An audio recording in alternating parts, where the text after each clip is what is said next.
मी आज वैष्णवीच्या घरी जाऊन आले.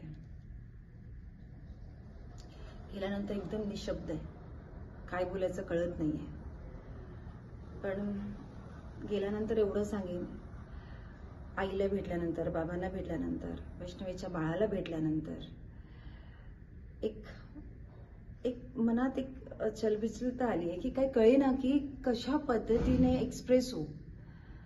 मला एवढं नक्की कळतंय की वैष्णवीला न्याय मिळाला पाहिजे. आणि आताचं जे सरकार आहे ते सरकार इतकं स्ट्रॉंग आहे की ते बहिणींच्या बाजूनी ठामपणे उभं राहतं.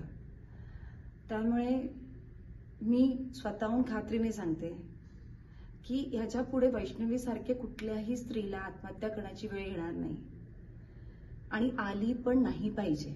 आणि प्रत्येक मुलीने सुद्धा आत्महत्या न करता, जर मला त्रास होतोय, मला तिथे नाही नांदतायत, तर उचलून आपल्या लेकाला घेऊन निघून जायला पाहिजे होतं. ती स्वतः आई वडील आता मुलांना शिकवतात, शिक्षित करतायत, ते स्वतःच्या पायावर उभे आहेत. तर तुम्ही हा प्रकारच होता कामा नये की तुम्हाला एवढं स्ट्रॉंग झाल्यात आजकाल मुली. आत्महत्या का करायची? नाहीच केली पाहिजे. आज एक वैष्णवी गेली पण तिथे एकट्या बाळाला सोडून गेली. आज आई जितक्या वेळ मी भेटली होती ती नॉन स्टॉप रडत होती. बाबा हतबलय, त्याला कळत नाही की काय होणार आहे पुढे जाऊन. आपण आपला जीव सोडतोय पण त्याच्या मागे सगळ्यांना सोडून जातोय.